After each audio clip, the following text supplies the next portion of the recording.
Die gelykenis van die verlore seun is in die konteks geplaas van twee ander gelykenisse, die verlore skaap en die verlore muntstuk. Elkeen van hierdie stories het 'n soeker wat die verlore item so waardevol, so hoog ag, dat hulle wêreld omkeer, op die kop keer, om alles in hulle vermoë te doen, alles wat vir hulle gevra kan word, om hierdie verlore item terug te kry. Ons moet ook verstaan dat hierdie gelykenisse geplaas is in 'n konteks van die lewe van Jesus en sy sending, want hy is gestuur om te soek die wat verlore is. Die hele idee om te soek en te vind die wat verlore is, word ook gekry in die beloftes van die profeet Jesegiel in die 34ste hoofstuk van sy profesie. In daardie hoofstuk stel hy die valse godsdienstige leiers bloot en dan kondig hy aan in die 11de vers.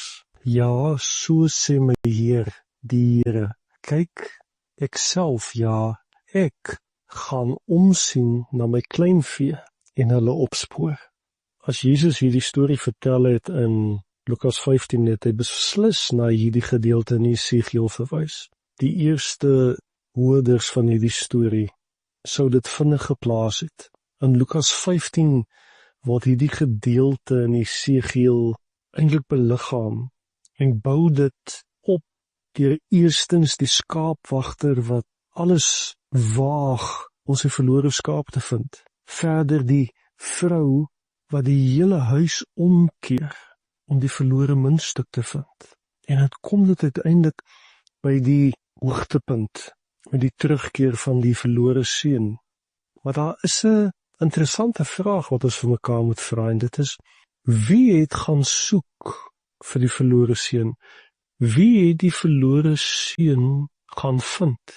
Die vader, die pa, het aangekondig vir sy diensknegte en vir die dorpelinge dat dit sy seun was, wat verlore was en nou gevind is. Maar hy vertel nie wie het gegaan na die ver land om hom te soek en te vind. Natuurlik was daar nie 'n misterieuse soeker wat weggesteek is in hierdie storie nie. Maar in die vorige stories was daar altyd 'n soeker gewees. En dit wil voorkom of hier nie 'n soeker was vir die jong seun nie. Is daar nie veronderstel gewees dat iemand vir hom ook moes soek nie? Wat moet ons hieruit leer? In die ideale familie, wat binne verbond funksioneer, moes die ouer broer eintlik gegaan het om sy boetie te gaan soek, om hom te red van hongersnood, en om te probeer om hom terug te bring, om hom weer te herstel tot die huis van sy pa. In die familielewe van Ou Testament Israel is dit so uitgespel, as daar 'n persoon of 'n familie hulle self in 'n netelige situasie sou bevind, byvoorbeeld een of ander nood hê, honger, of hulle kan nie hulle rekeninge betaal nie, of hulle word geforseer om van hulle besittings te verkoop, dan sou hulle hulp gevra het by 'n naby familielid. En die naby familielid is genoem die Goel, G-O-E-L, wat vertaal kan word met verlosser. Dit was die taak van verbondsliefde dat die Goel, die verlosser, die skuld en die toestand van die familielid sou aanspreek om vir hulle tot hulp te kom, sodat hulle nie hulle besittings of erfdeel sal verloor nie, en nie as 'n slaaf aan iemand anders verkoop sou word nie. Die Goel sou intree, optree, uitkoms bewerk en die skuld betaal en weer die familielid herstel. Hulle sou die posisie inneem van die redder.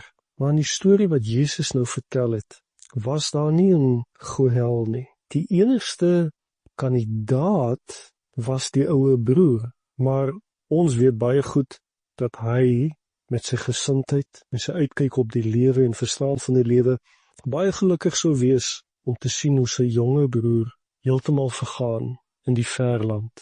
Dit sou mos net sy verdiende loon wees.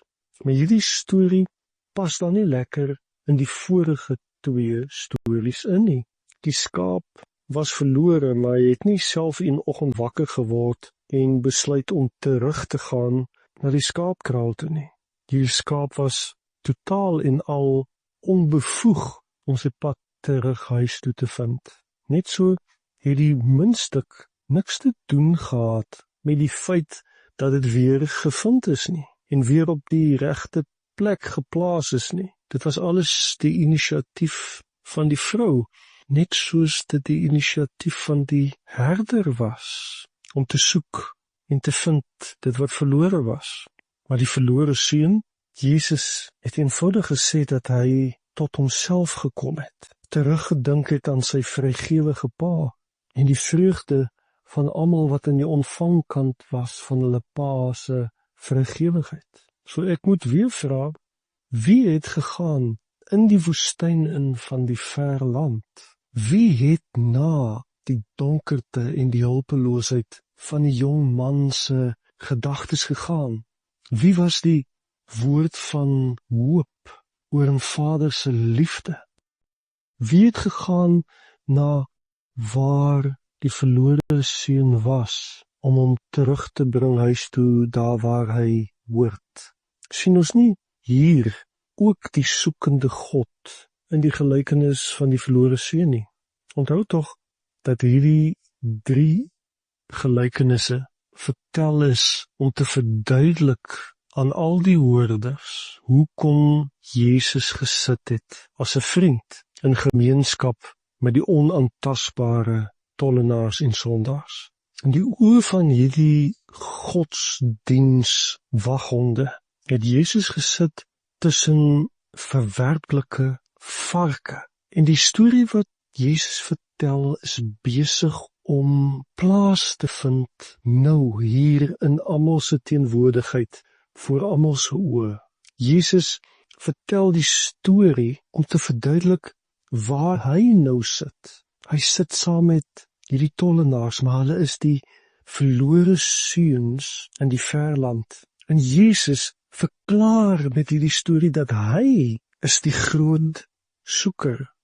Hy is die ouer broer wat gekom het na die verland om te soek en te vind en ons huis toe te bring na die Vader se hart, want daar moet ons wees, daarvoor is ons geskep. Jesus is die Vader se seun, wie voor tyd en ruimte Vader God se hart intiem geken het. Jesus was die vreugde van die Vader en was die perfekte beeld van die Vader. Jesus is die skepper van alles en is nou gestuur deur die Vader in hierdie sonde geïnvesteerde wêreld om hier homself te vestig binne die ruimte van die verland, binne die donkerte en die onkunde van gevalle gedagtes. Jesus het ons mensheid aangeneem en ten volle mens geword, by ons aangesluit in ons verlore en sondige lewens. Maar hy het nie sonde gehad nie. Hebreërs 2 vers 11 sê vir ons dat hy vlees geword het, vlees en bloed geword het, sodat hy ons, sy broers en susters kan noem. Hy het mens geword, sodat hy ons Goël kon word, die naby familielid, wat ons skulde en ons gevalle toestand aanneem as syne en ons herstel vir ons oorspronklike bedoeling. Jesus is die God gestuur om te soek en te red die wat verlore is. So hy het in ons ver land ingekom, in hierdie woes en leë woestyn van ons donker gedagtes, wat 'n oorsprong het in die leuns van die aanklaer. Hy het gekom in die ver land, waar mense so blind is, dat ons as waarheid die stem van die Satan glo, wat ons heeltyd veroordeel wat ons heeltyd as onwaardig definieer, wat ons oortuig dat ons niks van God kan verwag nie, behalwe onvermybare verwerping. Jesus het gekom in hierdie ver land, waar ons Satan se stem laat woning maak het in ons gedagtes, en ons glo waarlik dit is die stem van God, en dan staan ons maar net bewend voor hom, omdat ons altyd in die moeilikheid is. Maar Jesus kom nou en vertel vir ons reguit, dat op hierdie aarde, in hierdie hele mensdom, net hy die Vader ken. Ons lees dit in Matteus 11 vers 27. Alles is deur my Vader aan my toevertrou. En niemand ken die Seun nie, behalwe die Vader, en niemand ken die Vader nie, behalwe die Seun, en elkeen aan wie die Seun hom bekend wil maak. Die woord waarmee Jesus sy verhouding met die Vader beskryf is, ken. En kom ons sê maar net weer vir mekaar, dit is nie akademiese kennis nie, maar dit is intieme, eerstehandse kennis van die hart van Vader God. En baie keer in die skrifte word hierdie woord gebruik om 'n huweliksverhouding te beskryf. Jesus het eerstehands die liefde van die Vader geken. En hy het gekom binne in ons verskriklike donkerte in, om met ons te kom deel die kennis wat hy van die Vader het. En daardie kennis moet ons verlos, ontkoppel, red, uitbring, uit hierdie gekose donkerte uit, waar ons ware huis, en ware vriendskap, en ware verhouding met God. Jesus het gekom vanaf die lig en die heerlikheid van om te woon in die atmosfeer van Vader God se liefde, na ons donkerte toe, na die blindheid van ons gedagtes toe. En hy het nou lig kom werp op die waarheid. Jesus is die klank van vreugde en blydskap. Hy roep ons na die Vaderhuis, weg van die donker dieptes en wanhoop. En hy het gekom binne in ons harte in, binne in ons gedagtes in, om ons die finale waarheid te kom openbaar, dat ons behoort tot die familie van die Vader. En hy het ons passievol, onvoorwaardelik lief. Jesus het na ons toegekom, waar ons is, om ons te bring na die hart van die Vader.